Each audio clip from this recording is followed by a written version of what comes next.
En la entrevista estelar de Encuentro Directo nos acompaña la noche de este sábado el licenciado Jonathan de Olio Puig, economista, conferencista internacional y autor de varias obras.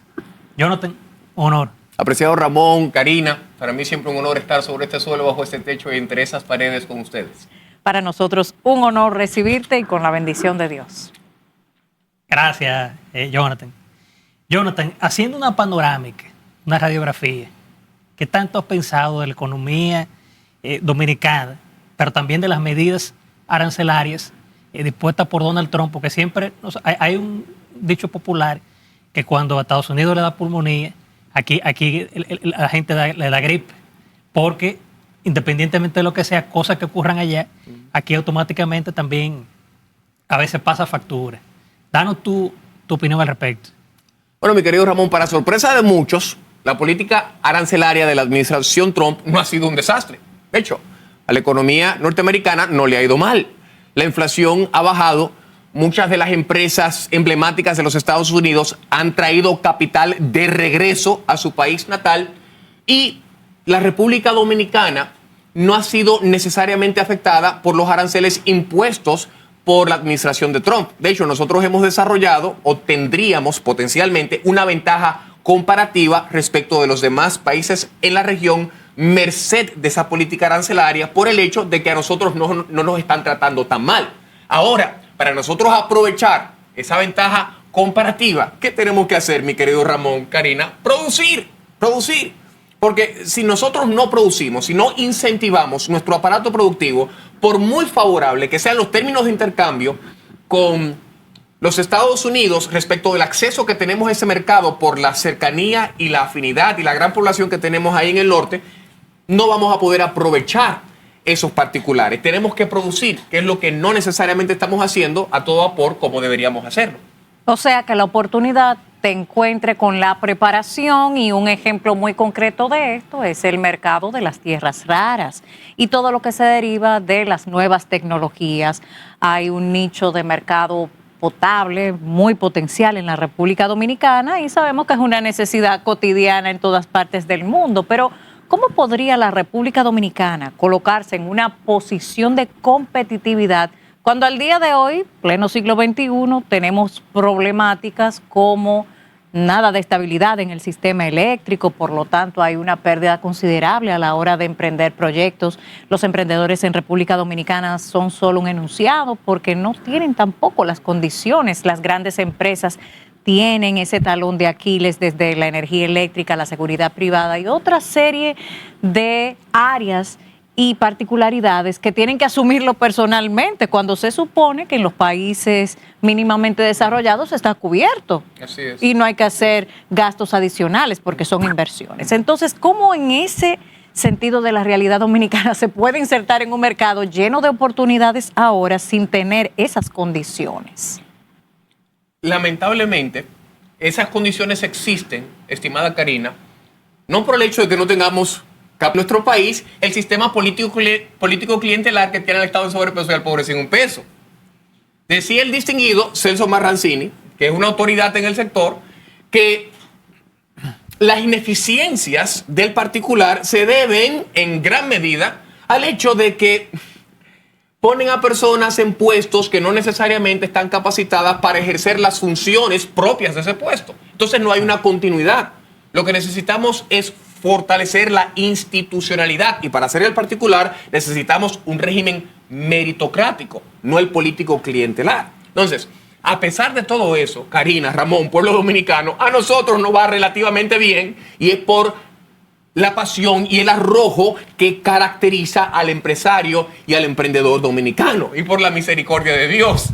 Y nosotros estaríamos en otra posición si nuestra clase política tuviese la voluntad de galvanizar, fortalecer y sistematizar todo lo que tiene que ver con la administración de la cosa pública desde un punto de vista institucional y no clientelar.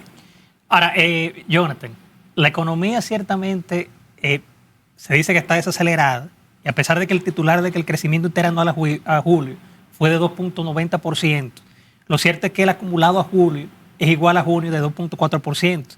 Realmente hay factores involucrados en este desaceleramiento? Sí, y son factores en cierta medida burocráticos o burocráticos, ¿no?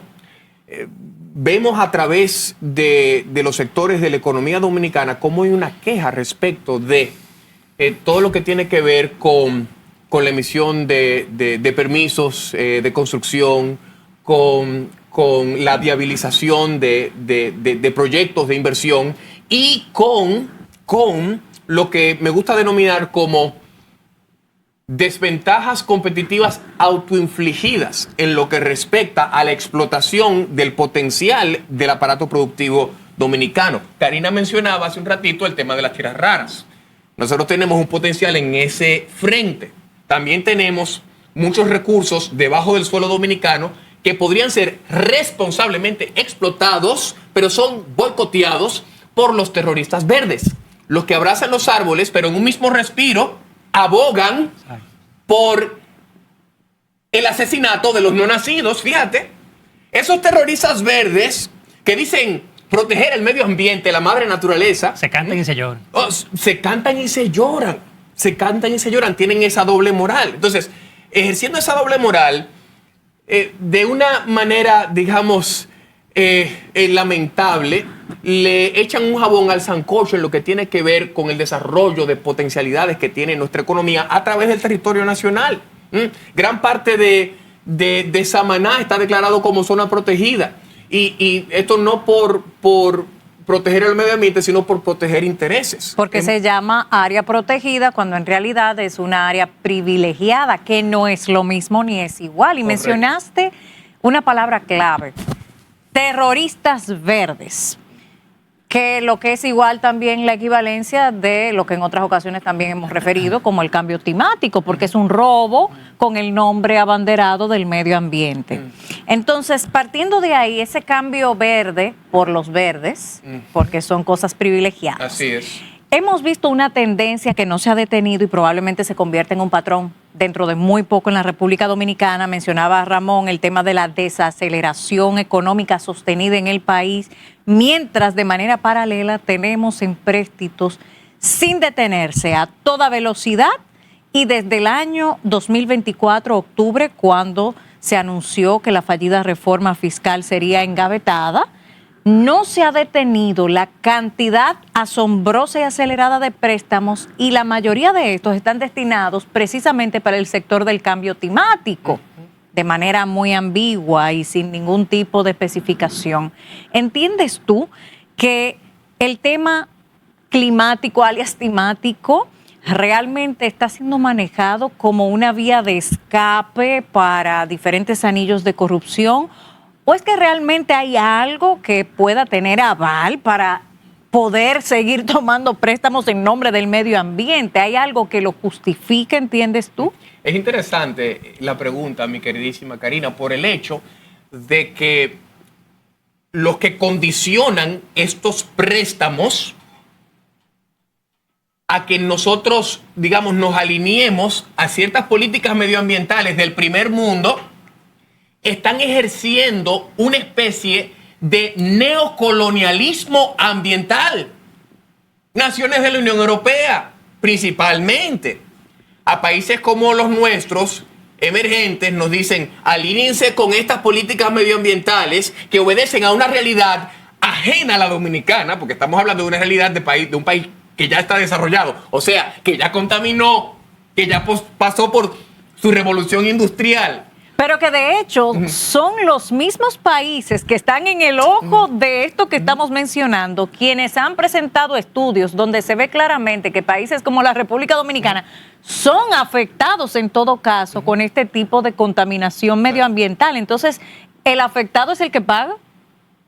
El afectado es el que paga y el que no necesariamente tiene el mejor interés de la población en mente. Porque fíjense, el gobierno de turno lo que quiere es préstamos para cubrir con sus gastos corrientes,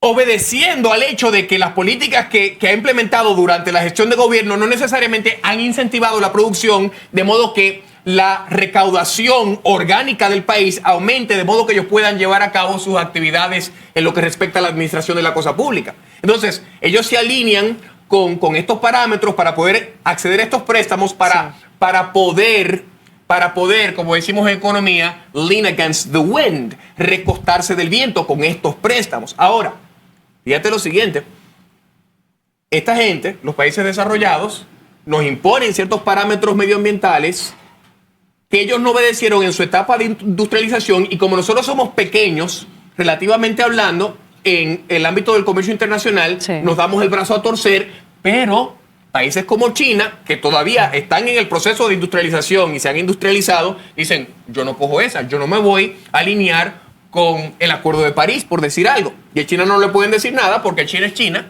pero República Dominicana es República Dominicana. Y estos países, de una manera silente, están ejerciendo un neocolonialismo medioambiental en nuestro patrio lar, pero lo disfrazan de, no, vamos a proteger el medio ambiente. Ahora, yo en ese sentido, Jonathan, porque tú hablas de China, ¿tú crees que en el caso, por ejemplo, de los aranceles, incluso a países que fueron y que son importantes aliados de los Estados Unidos, se da el caso de que no podría provocar un aislamiento y la pérdida de influencia global? ¿Tú crees que en el caso de China pudiera aprovechar ese vacío? Pero yo creo que, mi querido Ramón, la economía estadounidense y el gobierno estadounidense no está aislado, todo lo contrario, todo el mundo quiere estar, digamos, en buenas con el gobierno estadounidense bajo un liderazgo fuerte como es el liderazgo de Trump, con sus virtudes y sus defectos, porque el hombre no es perfecto, ¿bien? Pero ahora, con Trump a la cabeza, Estados Unidos ha entrado, digamos, nuevamente a ser el centro de gravedad en todo lo que tiene que ver con política internacional. No así bajo Biden, porque Biden no estaba necesariamente gobernando, no tenía la capacidad de hacerlo. Y los gobiernos de países desarrollados no necesariamente lo estaban tomando en serio, merced de esa realidad. Bien, Jonathan, con tu permiso y de los amables televidentes, nos vamos a una pausa comercial y en breve volvemos con la entrevista estelar de Encuentro Directo.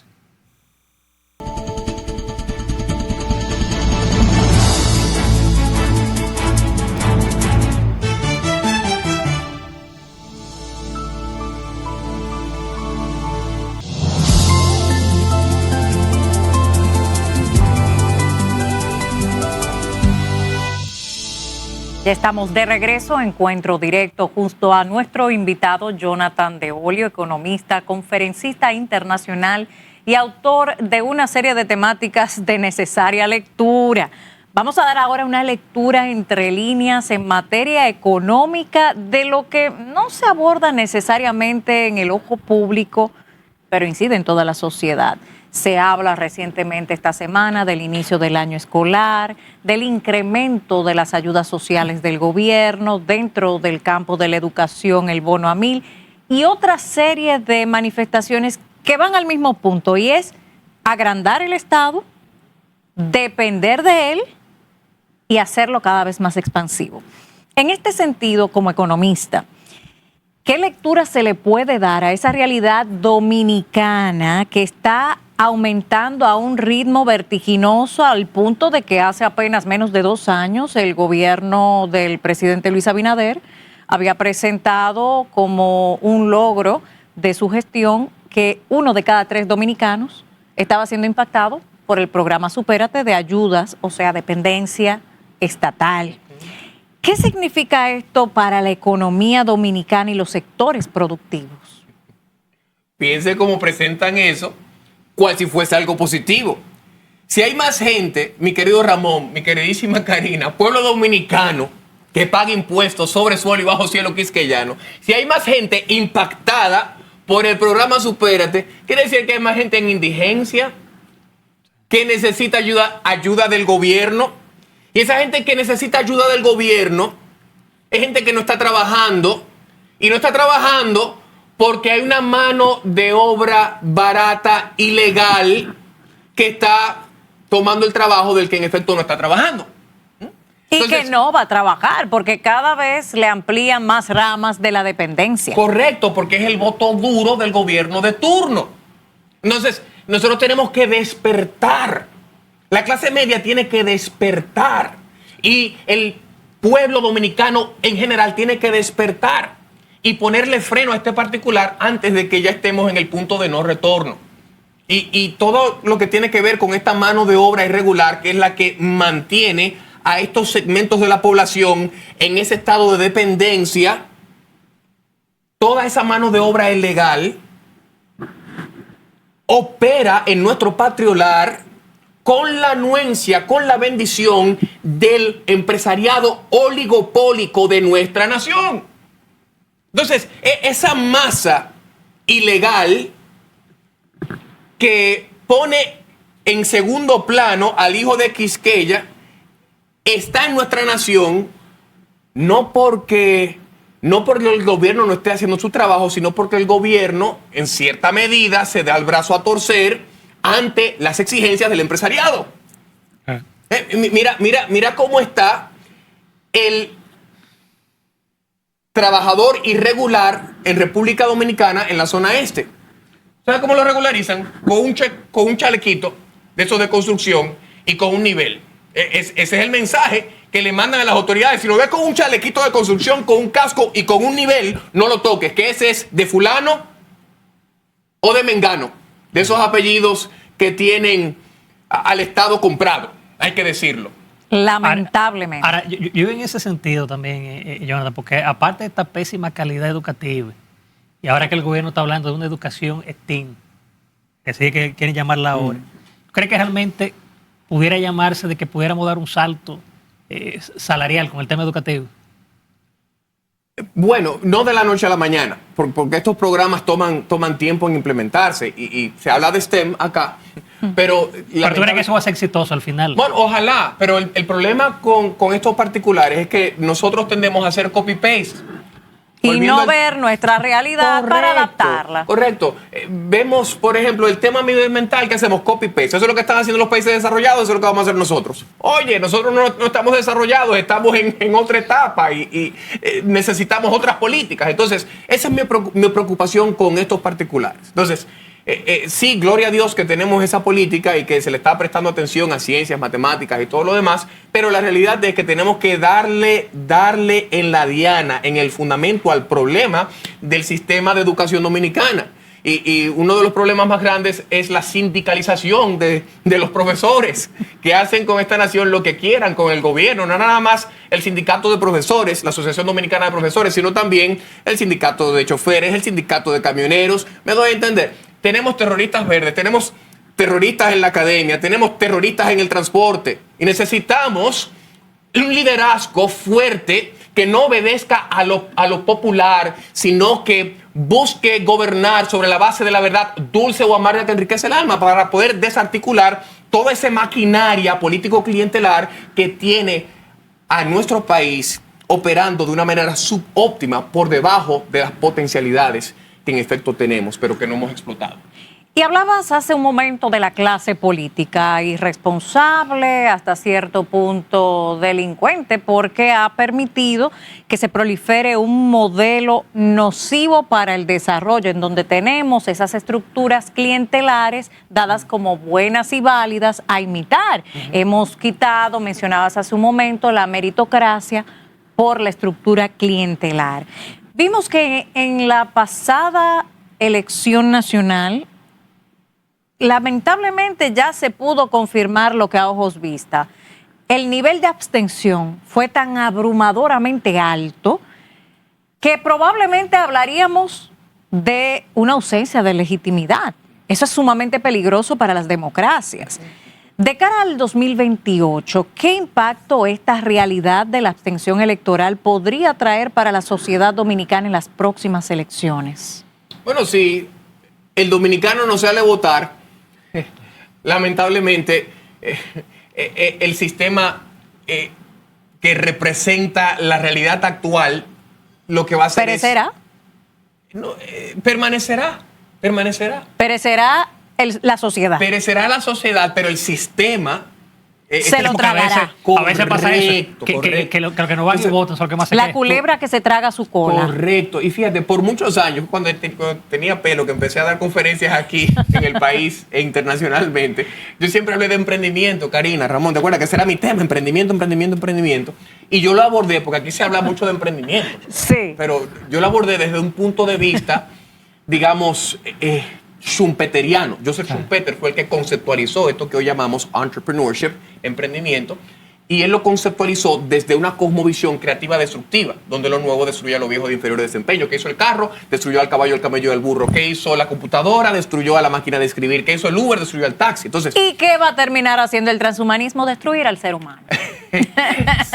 si no tomamos cartas en el asunto, entonces... No, entonces, este apoderamiento digital con la inteligencia esta ahora de moda que artificial. Que, exacto, es otro. Bueno, es que debemos tenerlo como un complemento y no como un sustituto de la inteligencia humana. ¿Qué es lo que el está problema. pasando, desgraciadamente? Lamentablemente. Ahora, volviendo al tema fundamental del sistema y de la participación ciudadana en lo que tiene que ver con elecciones y en la vida diaria, en democracia, pues necesitamos una democracia más que representativa, participativa. Sí. Porque lamentablemente las personas, no todos, porque no podemos poner a todos en el mismo grupo. Hay políticos serios, hay políticos formados, hay políticos Seguro. que tienen el mejor interés del pueblo en el corazón. Y que han trabajado. Y que han trabajado. Pero lamentablemente hay muchos que no necesariamente nos representan, que están ahí porque están encumbrados en una maquinaria política o pagaron, sabemos como a cada rato nos dicen, Se paga para llegar. Se paga para llegar, ¿no? Que una campaña para diputado cuesta por lo menos 20 millones de pesos, 30 millones de pesos, y así es que muchos se encumbran en tal o cual curul. Entonces, la gente que llega ahí, no todos, puntualizo, pero o sea, hay un costo, hay una barrera de entrada. Entonces, para que cambie esa estructura, necesitamos ciudadanos que participen, porque no todos los políticos, en su gran mayoría, no todos los políticos que dicen representarnos, en efecto nos representan. Representan a una maquinaria política. De hecho, el lema del Partido de la Liberación Dominicana ilustra de manera bien precisa lo que estoy aquí exponiendo. ¿Qué dice? ¿Servir a qué? Servir al partido. Para servir al pueblo, pero servir al partido es servir a una ideología que no necesariamente se corresponde con el mejor interés del pueblo. O sea, ¿a qué obedece la ideología del PLD, fundamentalmente hablando? Es una ideología marxista-leninista. En pocas palabras, un socialismo. Lo mismo el PRM y lo mismo la fuerza del pueblo, porque todos nacen de la misma estructura. Y al final es convertir las sociedades en un instrumento del socialismo. Así es. Ahora, Con tecnología. Ahora, en momentos, Jonathan, de incertidumbre, ¿qué mensaje, tú que has sido exitoso en muchas cosas, qué mensaje tú le das a esos jóvenes que están ahora, salen de la universidad, van a hacer la carrera de verdad de la vida? ¿Qué mensaje tú le das? Sobre todas las cosas, mi querido Ramón, que nos volvamos a Dios. Es lo primero. Nosotros somos creación. Y para que la creación, en efecto, sea exitosa en su dinámica existencial, tiene que existir de la mano del que lo creó y aliento de vida le dio. Y el éxito no está definido por ningún logro profesional ni ningún patrimonio material, sino en la medida en que nos supeditamos a los parámetros y al propósito para el cual Dios nos tiene sobre este suelo y bajo este cielo. Más allá de eso, o a partir de eso, es preciso que busquemos agregarnos valor. A veces lo hacemos con fe, la vida. No, hay que tener fe, sí, pero ¿qué dice el apóstol Pedro en una de sus epístolas? Que a la fe hay que añadirle que virtud. A la virtud, conocimiento, al conocimiento, dominio propio, al dominio propio, templanza, y a la templanza, amor. Y Santiago, la fe sin obras está muerta. Así es. Entonces la fe, siguiendo la doctrina de Santiago, la fe es la semilla, la obra es el fruto. ¿Cuál es la evidencia de que en efecto tienes esa semilla entre tus orejas y el oblando que esconde el pecho? El hecho de que hacemos obras para la gloria del que nos creó y aliento de vida nos dio. Así que tengamos esa brújula moral muy claros para caminar en el camino de lo correcto y tener entonces la fortaleza necesaria. Finalmente, en unos últimos segundos, no me quiero ir sin antes compartirte un postulado muy generalizado últimamente sobre los bancos centrales. En breves segundos, se dice que los bancos centrales, cayendo un poco de algunos mitos, no previenen ni crisis financiera ni tampoco controlan la inflación. ¿Verdad o falso? ¿Verdad? ¿Cuál es su rol? Pueden quizás amortiguar, pero el Banco Central lo que hace es definir una política de expandir o reducir la oferta de dinero. Lo que define la realidad económica de un país es lo que se produce, y el Banco Central no controla ese particular y muchas veces obedece al político de turno. Entonces, digamos, en elecciones vemos cómo los intereses bajan, la oferta de dinero sube y la inflación sube en el mediano plazo. Eso para favorecer, digamos, al político de turno. Pero simplemente una política económica que no necesariamente se casa de manera orgánica con lo que están indicando las fuerzas de oferta y demanda. Yo creo que necesitamos otro programa para hablar de eso. Sí, definitivamente. Y luego el narcoestado de Maduro, que está tan maduro a punto de caer, señores. No, está podrido, ya está maduro, que está podrido. Con nosotros estuvo Jonathan de Bolio, economista, conferencista internacional y autor, compartiendo estas pinceladas necesarias de la economía dominicana y mundial, porque estamos conectados. Gracias, Jonathan. Muchísimas gracias, Ramón. Se le quiere muchísimo. Igual. Gracias por acompañarnos. Bien, amables televidentes, nos vamos a una pausa comercial y volvemos ya a la rectica final de Encuentros Directos.